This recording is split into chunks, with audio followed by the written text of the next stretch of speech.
Welcome back. In today's video I'm going to do some panel raising. I'm going to set up my router table with some big bits. Got some right here, some big monsters. These were from Harbor Freight also. I don't even know if they still sell them, but I got these a few years back. I've used them for a number of different frame and panel projects, other blanket chests and such. And I'm going to get this set up and well, let me show you where I am. Okay, so this is my router table setup. This is something I threw together with a little bit of melamine, some miter track, built the fence. There's dust collection in this fence. There's dust collection under the table. I don't know if you can see it back there. There's some DC back there.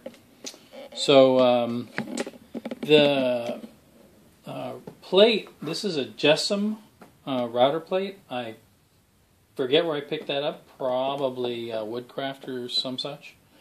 And again, the reason I did that is because when you do panel raising, let's see if I can get this out of here. With a bit that size, you need an opening that's going to be able to accommodate it. Okay, so that's going to go right in there, and that's going to give me plenty of room to work with when it comes to cutting these panels. So let's go get some wood together and get started. Well, I thought I'd show you guys what the back of this fence looks like. The cheeks are adjustable. You can see the knobs here, so that allows these front cheeks to move in and out. And this is a little dust collection port that I put on the back. But this is flat. This is a 90 degree here, and it's there's nothing on this table as far as tracks or anything for clamping the fence in place. I picked up some of these inexpensive Bessie clamps, and wherever I need the fence, I just basically just clamp it in place, and you're good to go. So one of the things you'll need to do is make sure that when you are going to do a test cut, you need to position your fence to make sure that you don't take too big a bite at first. You can do this in multiple passes. I'm going to set this so it's not going to cut to the full depth first, and then I'll move it to where it will be at its full depth cut. And then we will see how it fits into this template. So this is a template I made up for the rail and stile bits, or cope and stick cutting. You can see how those are supposed to fit together. Okay. So again, I'm going to take this offcut from the Sapele, which is the same thickness as the rest of it, and I'm going to run it through here to see if I get a good fit.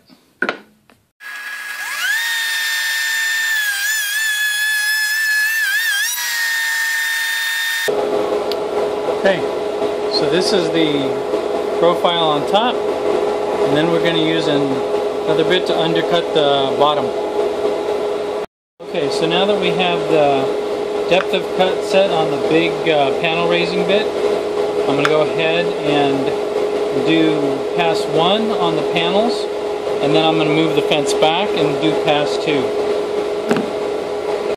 One thing I want to point out is make sure that you pick the prettier side of your panel, which is going to be the outward facing side.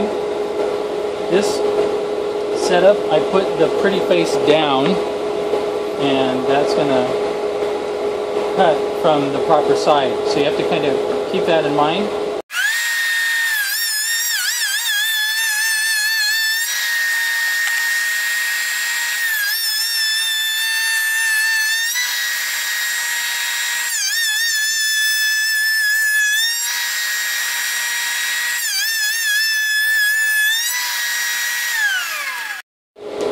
One thing I'd like to point out to you guys, not only am I using my face shield for this, but I'm also using hearing protection. This is pretty loud, so make sure you take the proper precautions, wear your personal equipment.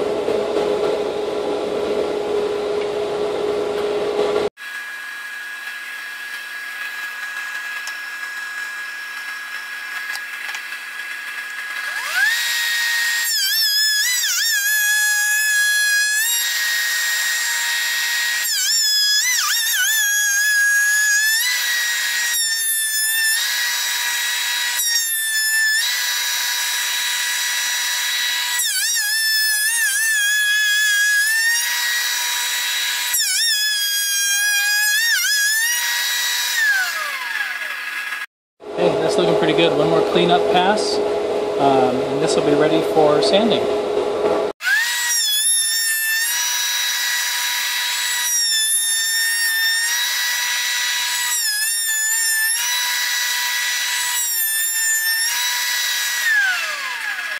Alright, well, there you have it. Those are my 6 front and back panels, now all raised with their profile. So this is what they're going to look like. And now what I have to do is an operation called back cutting, which is going to remove this portion so it fits into the rails and stiles. My cutter, my big cutter, didn't have a back cutter on it. You can get them with those on there. The more economical ones don't have it. So all that means now is I've got to set up a straight bit to come back and clean up this portion in the back so that this will again insert in the rails and stiles. So, alright guys, before you go ahead and put away that big monster cutter, make sure that you clean it off so you can get some of the dust build up off of there, also any pitch build up. Use a little bit of a cleaner. I like to use a little bit of simple green on a rag just to clean that off, and then it's ready for storage again. So take care of your bits, and your bits will take care of you. Alright, so I've got to do the back cutting on these, and for that I just need a straight edged router bit. I am going to go with this one right here. This is a set that I picked up from Harbor Freight several years ago. I think they still sell this.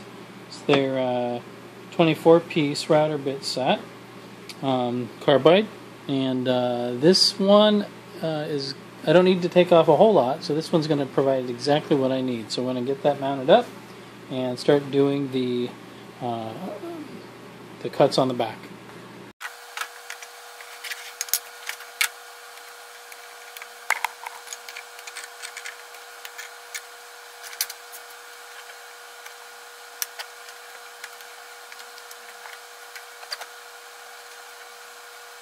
Use this, which is my template from last time. I'm going to go ahead and set the height of the router bit at this level. I'm going to go ahead and use a throat plate of the right opening size to help with stock support and chip collection. Okay, get that tightened up.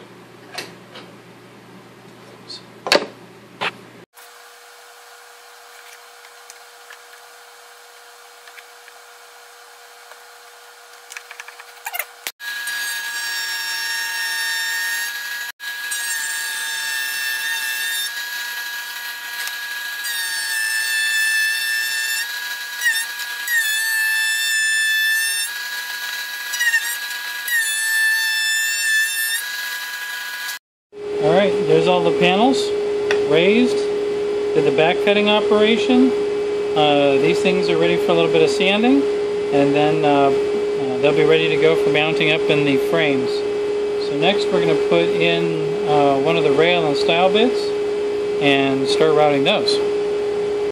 Well, before we get started on routing the rails and stiles, I'm going to run them through my jointer just to make sure that I've got good 90-degree angles, so that, especially for the rails, that the mating surfaces when I do the glue up, that they'll be perfectly square. So we're going to start here at the jointer. What I'm going to do first is just to make sure that my fence is properly adjusted, and I'm going to use these squares. You can pick these up at Harbor Freight too, a set of 3. I forget how much they are. They're pretty inexpensive. I've had good luck. Mine are perfectly square, which is what their intended use is. So what we're going to do is we're going to put this here and make sure that there are no gaps along the fence, and that means I've got a good perfect 90 degrees.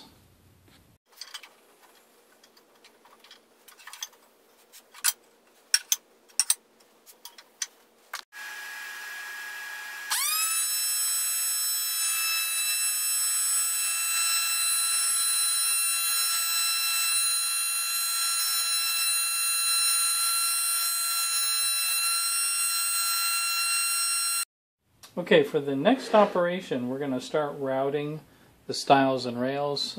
What we're going to be doing is the long surfaces into which the panels will fit.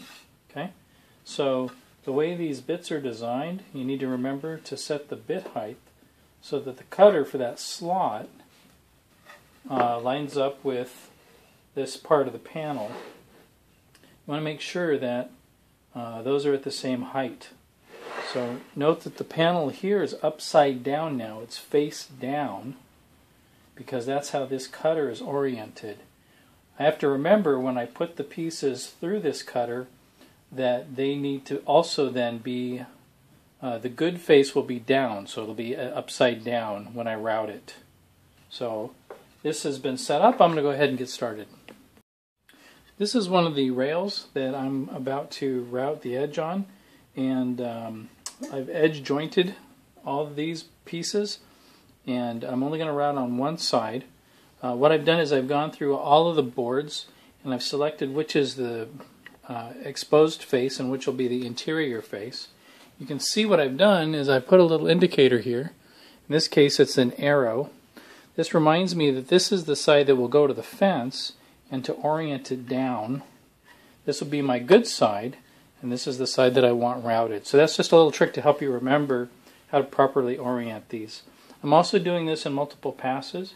I've set the bit, actually I've set the fence so that the bit is only half exposed, and so I'm going to do my first cut at half depth, and then I'm going to do another pass at 3/4, and then I'm going to do a final at full depth.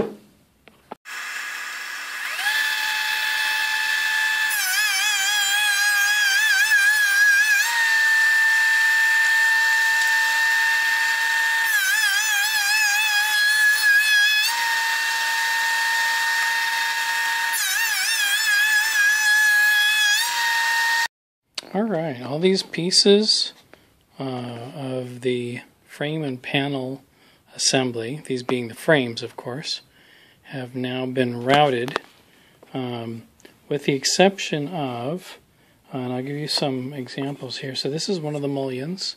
You can see that profile. Okay, so this is where the panel slides in. Okay, those came out really nice. What I need to do now is get out my coping sled and do the coping cuts here, because these are going to have to fit into the rails. So that is something I'll set up next and get that done. But all these parts are now ready, except for that coping cut, and the panels are done. And after I get that coping cut done, then we'll be able to start assembly.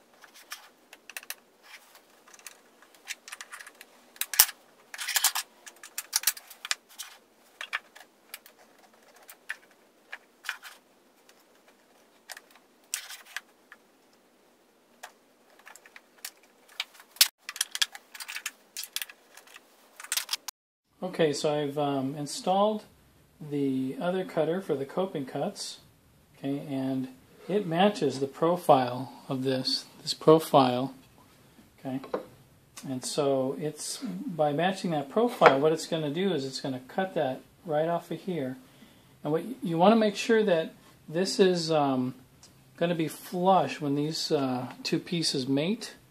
You want to make sure that that's good. So I'm going to run a test cut on a similar piece and just see how those fit. Here's a little something I made up. It's a coping sled of my own. I made this up when I started doing frame and panel construction, and especially to do the coping cuts. So it's a simple deal with a couple of toggle clamps on it, and room for a little backer piece that goes, you put a backer piece along here. And then this fits right into the track on my miter track on the router table. And so we're going to use this to do the coping. Alright, well, I just ran my test piece, and I'm not sure if you can see this. So this is how this fits together, okay? And what we're going to do is adjust this because this isn't quite flush. Okay, so I need to move that bit, and in this case, that means the bit needs to come down just a hair. So good thing I, ran the test piece first. Okay, we'll run it again and we'll see how does that fit.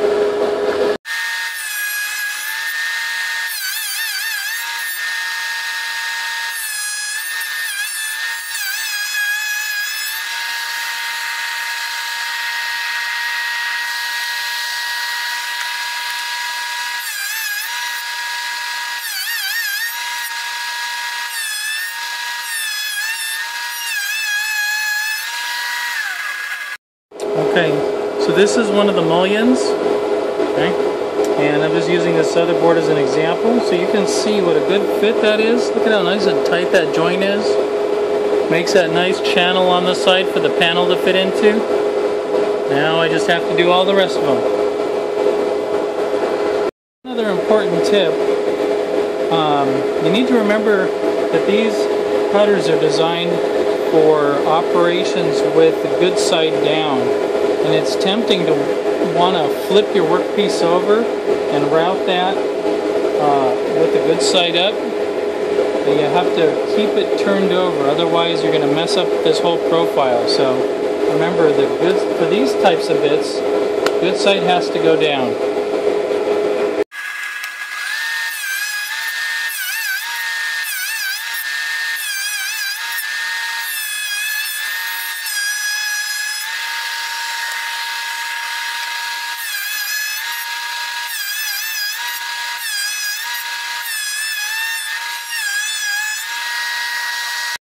Well guys, here's a dry fit of the frame and panels. So this would make up either the front or back of the chest.